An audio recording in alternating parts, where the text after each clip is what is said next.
Good evening to all. Yesterday మనం రాజ్యాంగం introduction అనేది చూడడం జరిగింది. ప్రజెంట్ మన దేశంలో బ్రిటిష్ పాలన ఏ విధంగా మొదలయ్యింది, అదేవిధంగా ఏ విధంగా కంటిన్యూ అయ్యింది, బ్రిటిష్ ప్రభుత్వం మన దేశంలో ఏ విధంగా వాళ్ళ రాజ్య స్థాపన వాళ్ళ పరిపాలన ఏ విధంగా మొదలుపెట్టారు ఏంటి అనేది మనం డీటెయిల్గా చూద్దాము. ఫస్ట్ ఆఫ్ ఆల్ ఇది కూడా ఒక రకంగా ఇంట్రడక్షన్ క్లాసే అండి. ఫస్ట్ ఆఫ్ ఆల్ నేను కొంచెం ఇన్ డీటెయిల్గా వాళ్ళు ఎలా వచ్చారు ఏంటి అనేది నీట్గా ఎక్స్ప్లెయిన్ చేస్తాను. జస్ట్ ఒక చిన్న ఫ్లో చార్ట్ లాగా ఎక్స్ప్లెయిన్ చేస్తానండి. ఇవి జస్ట్ ఇవి ఇంపార్టెంట్ పాయింట్స్ మాత్రమే. దీన్ని మోస్ట్ ప్రాబబ్లీ ఏదైనా ఒక బుక్ మీరు చదివి ఈ వీడియో చూస్తే మీకు ఇంకా బాగా అర్థమవుతుందండి. ఎందుకంటే అన్ని పాయింట్స్ నేను నోట్స్లో కవర్ చేయలేను. సో ఓన్లీ ఇంపార్టెంట్ పాయింట్స్ మాత్రమే కవర్ చేయగలుగుతాను. మీరు కూడా ఏదైనా ఒక బెస్ట్ బుక్ని, మోస్ట్ ప్రాబబ్లీ అకాడమిక్ బుక్ని ప్రిఫర్ చేయండి. అకాడమిక్ బుక్ ఒకసారి చదివి నా వీడియో ఒక 20 minutes 30 minutes వీడియోని చూసారంటే డెఫినెట్గా మీకు బాగా ఒక మైండ్ మ్యాప్ అనేది మీరు బాగా రిమైండ్ చేసుకోగలుగుతారు. ఓకే అండి, let's start the class. Okay అండి, స్టార్ట్ చేస్తాం. మనం ఈస్ట్ ఇండియా కంపెనీ మన భారతదేశానికి సముద్ర మార్గాన్ని కనుగొనిన వెంటనే ఎస్పెషల్లీ యూరప్ కంట్రీస్ అనేది మన భారతదేశం మీద కన్నేయడం జరిగిందండి. ఎందుకు మన భారతదేశానికి యూరప్ కంట్రీస్ వాళ్ళు వలస రావడానికి మెయిన్ కారణం ఏంటి? మన దేశంలో లభిస్తున్న సుగంధ ద్రవ్యాలండి. ఏ ఇతర ఖండాలలో మరియు దేశాలలో పండించలేని సుగంధ ద్రవ్యాలు మరియు వాణిజ్య పంటలు మన దేశంలోనే పండడం ఆ యూరప్ కంట్రీస్ని ముఖ్యంగా ఆకర్షించడానికి కారణమండి. అలా వాస్కోడిగామా ఎప్పుడైతే మన భారతదేశానికి 1498లో సముద్ర మార్గాన్ని కనిపెట్టడం జరిగిందో అప్పటి నుండి ఎస్పెషల్గా బ్రిటన్ వాళ్ళు మన దేశంలో వ్యాపారం చేయడానికి చాలా రకాలుగా సరైన సమయం కోసం ఎదురు చూస్తున్నారండి. అదే టైంలో 1600 సంవత్సరంలో ఈస్ట్ ఇండియా కంపెనీ అక్కడ బ్రిటన్ రాణైన క్వీన్ ఎలిజబెత్ దగ్గర ఒక చార్టర్ అంటే ఏంటంటే ఒక అనుమతి పత్రం అండి. ఎక్కడ మన ఇండియాలో వ్యాపారం చేయడానికి ఒక పర్మిషన్ లెటర్ లాగా తీసుకొని మన భారతదేశానికి రావడం జరిగిందండి. ఎప్పుడంటే 1608లో. మెయిన్ దేనికోసం వచ్చారంటే వ్యాపారం కోసం చేయడానికి, మెయిన్గా మన వ్యాపారం చేసి ఇక్కడున్న సుగంధ ద్రవ్యాలను వాళ్ళ దేశాలకు ఎక్స్పోర్ట్ చేసి లాభాలు ఆర్జించడం కోసము ఈస్ట్ ఇండియా కంపెనీ మన భారతదేశానికి రావడం జరిగిందండి. ఇప్పుడు 1608 సంవత్సరంలో మన భారతదేశానికి రావడం జరిగింది. ఎస్పెషల్గా 1608లో ఎప్పుడైతే మన భారతదేశానికి వాళ్ళు ఈస్ట్ ఇండియా కంపెనీ వాళ్ళు రావడం జరిగిందో ఫస్ట్ వాళ్ళ వర్తక కేంద్రాన్ని 1612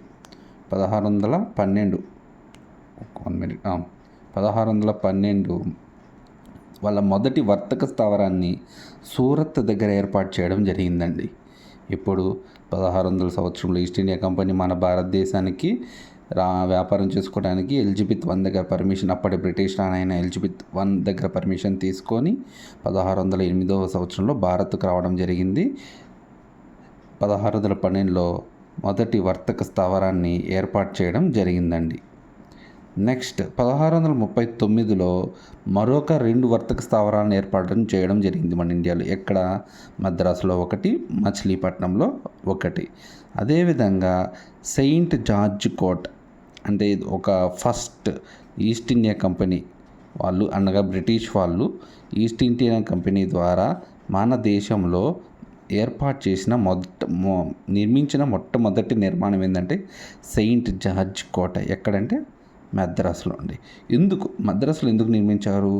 అక్కడ సముద్రం ఉండడం వల్ల సముద్ర మార్గం ద్వారా వాళ్ళ మన భారతదేశంలో లభించే ముడి సరుకులంతా బ్రిటన్కి పంపించడం కోసము వాళ్ళు మరింత బలంగా మారడం కోసము ఒక వర్తక కేంద్రాన్ని మద్రాసులో ఏర్పాటు చేయడం జరిగింది. అదేవిధంగా సెయింట్ జార్జ్ కోట అనేది కూడా నిర్మించుకోవడం జరిగిందండి.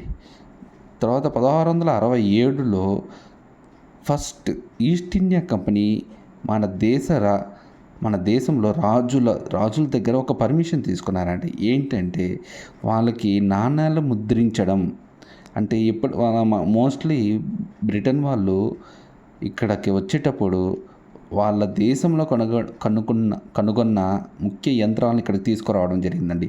అచ్చు యంత్రాన్ని కానీ ఇంకా చాలా ఎక్విప్మెంట్ అనేది మన భారతదేశానికి తీసుకురావడం జరిగింది. ఎందుకు? మన దేశ రాజులను చక్రవర్తులను ఆకర్షించడం కోసము తీసుకురావడం జరిగింది. అదేవిధంగా 1667లో కొన్ని రాజుల దగ్గర పర్మిషన్ తీసుకొని ఆ రాజ్యాల నాణాల ముద్రీకరణను ముద్రించే అధికారాన్ని పొందారండి. ఎప్పుడు? 1667. ఎవరు? ఈస్ట్ ఇండియా కంపెనీ వారండి. ఈస్ట్ ఇండియా కంపెనీ వారు 1667లో నాణాలను ముద్రించే అధికారాన్ని పొందడం జరిగింది. ఆ తర్వాత అలా ఇతర రాజ్యాలలో జోక్యం చేసుకొని కొన్ని రాజ్యాలకు తరపున యుద్ధాలు కూడా చేసేయండి. అలా జరిగిన ఒక యుద్ధమే ప్లాసీ యుద్ధం. ఎప్పుడు జరిగిందంటే 1757లో. ఇది ఎవరెవరి మధ్య జరిగింది ఏంటి అనేది మనం హిస్టరీలో డిస్కస్ చేద్దామండి. ఇక్కడ జస్ట్ ఒక ఫ్లో చార్ట్లో మాత్రం చూస్తాము. 1757లో ప్లాసీ యుద్ధము. బ్రిటిష్ వాళ్ళు మన రాజులకు హెల్ప్ చేసి మన భారతదేశ అంతర్గత వ్యవహారాల్లో జోక్యం చేసుకోవడం జరిగిందండి. ఇది ప్రీవియస్ బిట్ అండి. బ్రిటిష్ ప్రభుత్వం ఏ యుద్ధం ద్వారా మన భారతదేశ అంతర్గత వ్యవహారాల్లో జోక్యం చేసుకుంది అని ఒక ప్రీవియస్ బిట్ అండి. ప్లాసీ యుద్ధం ఇచ్చారు, బాక్సర్ యుద్ధం రెండు ఇచ్చారండి ఆప్షన్స్లో. కానీ కరెక్ట్ ఆన్సర్ వచ్చి ప్లాసీ యుద్ధం అండి. ఆ తర్వాత 1764 అండి, 1764లో బాక్సర్ యుద్ధంలో కూడా అండి, బాక్సర్ యుద్ధంలో కూడా బ్రిటిష్ ప్రభుత్వము కొన్ని రాజ్యాలకు అండగా ఉండి ఆ రాజ్యం తరపున ఆ రాజ్యాలను గెలిపించి బాక్సర్ యుద్ధంలో బ్రిటిష్ సామ్రాజ్య స్థాపనకు పునాది అనేది ఏర్పరచుకునిందండి మన భారతదేశంలో. ఎస్పెషల్గా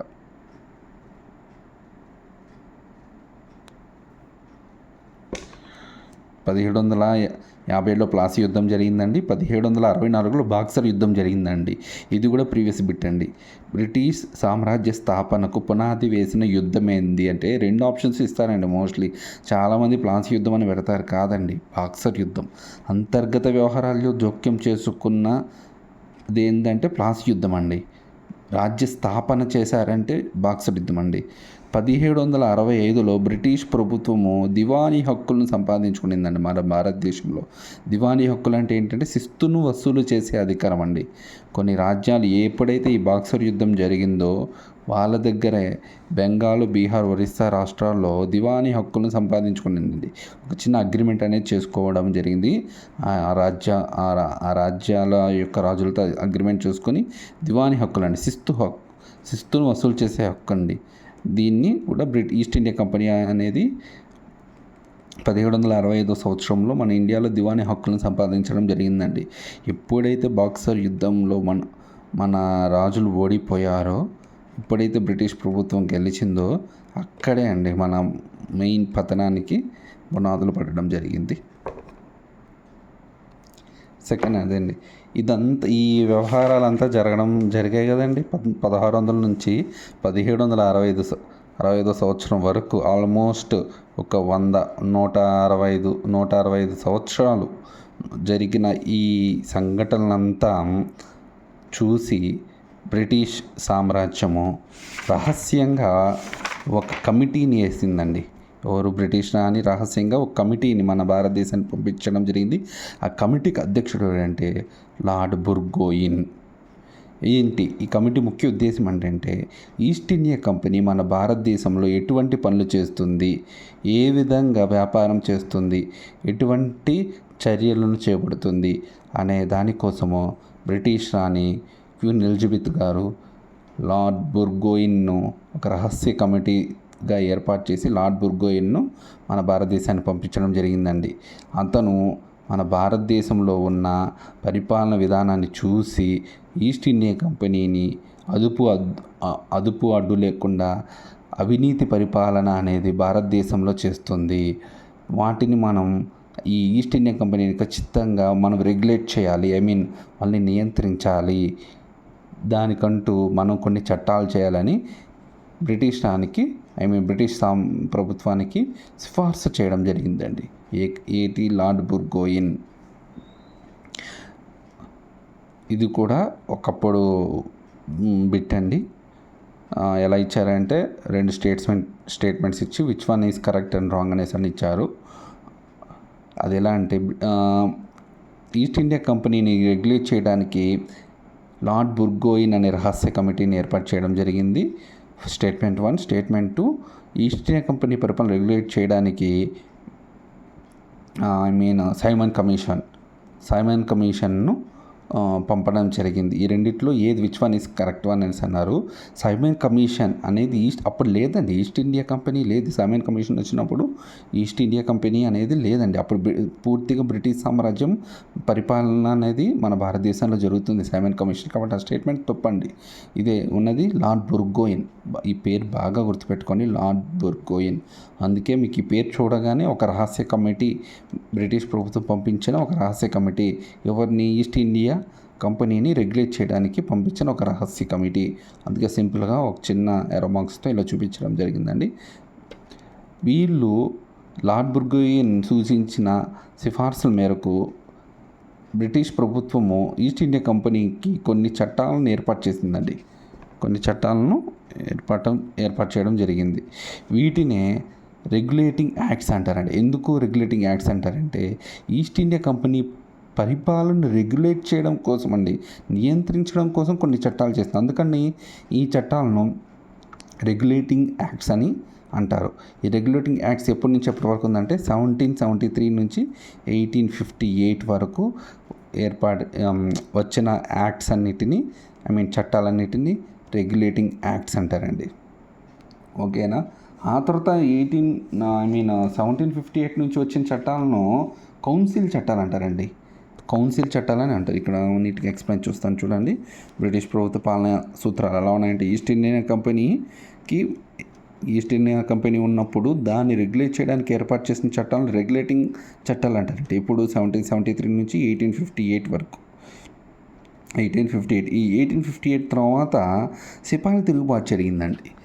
ఆ సిపాయిల తిరుగుబాటును చూసిన బ్రిటిష్ ప్రభుత్వం ఈస్ట్ ఇండియా పరిపాలన రద్దు చేసి చక్రవర్తి పాలన అనేది మన భారతదేశంలో తీసుకురావడం జరిగిందండి. అప్పుడు వచ్చిన చట్టాలన్నిటినీ కౌన్సిల్ చట్టాలు అని అంటారండి. 1858 నుంచి 1947 వరకు వచ్చిన చట్టాలంతా కౌన్సిల్ చట్టాలు అంటారండి. దీనికోసము లండన్లో ఒక ప్రత్యేక పదవిని ఏర్పాటు చేయడం జరిగిందండి. ఆ పదవిని భారత రాజ్య కార్యదర్శి అని అంటారు. లండన్లో మన భారతదేశంలో చక్రవర్తి పాలన ఏర్పాటు చేయడం కోసము లండన్లో ఒక క్యాడర్ని ఏర్పాటు చేయడం జరిగిందండి. దాన్నే భారత రాజ్య కార్యదర్శి అని అనడం జరుగుతుంది. ఆ పదవిని భారత రాజ్య కార్యదర్శి అంటారండి. ఈ భారత రాజ్య కార్యదర్శికి సూచనలు ఇవ్వడానికి 15 మంది సభ్యులతో కూడిన ఒక కౌన్సిల్ను ఏర్పాటు చేయడం జరిగిందండి. ఈ కౌన్సిల్ ఆధ్వర్యంలో రూపొందించిన చట్టాలన్నిటినీ కౌన్సిల్ చట్టాలు అంటారండి. ఈ కౌన్సిల్ ఆధ్వర్యంలో అమలు చేసిన చట్టాలన్నిటినీ కౌన్సిల్ చట్టాలు అంటారంటే ఇది ఎప్పటి నుంచి వచ్చిందంటే 1858 నుంచి 1947 వరకు వచ్చిందండి. మనం ప్రజెంట్ ఇప్పుడు చార్టర్ యాక్ట్స్ గురించి నేర్చుకుంటాం. ఈ కౌన్సిల్ యాక్ట్స్ అనేది మనం రేపు నెక్స్ట్ క్లాస్లో అనేది చూస్తామండి. ఎందుకంటే వీడియో అనేది చాలా లెంత్ అయిపోతుంది. ఇందులో కూడా మనం ఇంపార్టెంట్ పాయింట్స్ని డిస్కస్ చేస్తాము. Now we're going to discuss charter acts. ఈ చార్టర్ యాక్ట్ అనేది చూడండి. ఫస్ట్ రెగ్యులేటింగ్ చట్టం ఏదంటే 1773 అండి. 1773 ఫస్ట్ రెగ్యులేటింగ్ యాక్ట్ ఏంటంటే 1773. ఈ యాక్ట్ యొక్క ముఖ్య అంశాలు ఏంటంటే మనం జస్ట్ ఇంపార్టెంట్ మాత్రమే రాసాము. ఇంకా ఫర్దర్గా కూడా డిస్కస్ చేస్తామండి. మీరు నోట్స్లో ఏమైనా ఒక నోట్స్ పెట్టి నోట్ చేసుకోండి. వీటితో పాటు నేను just mostly important bits, previous bits మాత్రమే ఇక్కడ రాయడం జరిగింది. రిమైనింగ్ పాయింట్స్ అనేది కూడా నేను డిస్కస్ చేస్తాను. ఈ ఫ్లో చార్ట్లో జస్ట్ ఓన్లీ ఇంపార్టెంట్ పాయింట్స్ అనేది రాయడం జరిగింది. ఈ ఫ్లో చార్ట్స్ వీలైతే మీరు స్క్రీన్ షాట్ తీసుకోండి. రెగ్యులేటింగ్ చట్టం 1773లో భారతదేశంలో కేంద్రీకృత పాలనకు పునాది వేసిన చట్టం ఏదైనా ఉందంటే అది రెగ్యులేటింగ్ యాక్ట్ 1773 అండి. ఇక్కడ ఈ రెగ్యులేటింగ్ యాక్ట్లోనే బెంగాల్ గవర్నర్ యొక్క పొజిషన్ను గవర్నర్ జనరల్ ఆఫ్ బెంగాల్గా మార్పు చేయడం జరిగిందండి. ఈ రెగ్యులేటింగ్ యాక్ట్ 1773 రూపకర్త ఎవరంటే లార్డ్ నార్త్ అండి. ఎవరు? Lord north. ఈ యాక్ట్లోనే కలకత్తాలో ఒక కోర్టును ఏర్పాటు చేయడం జరిగిందండి.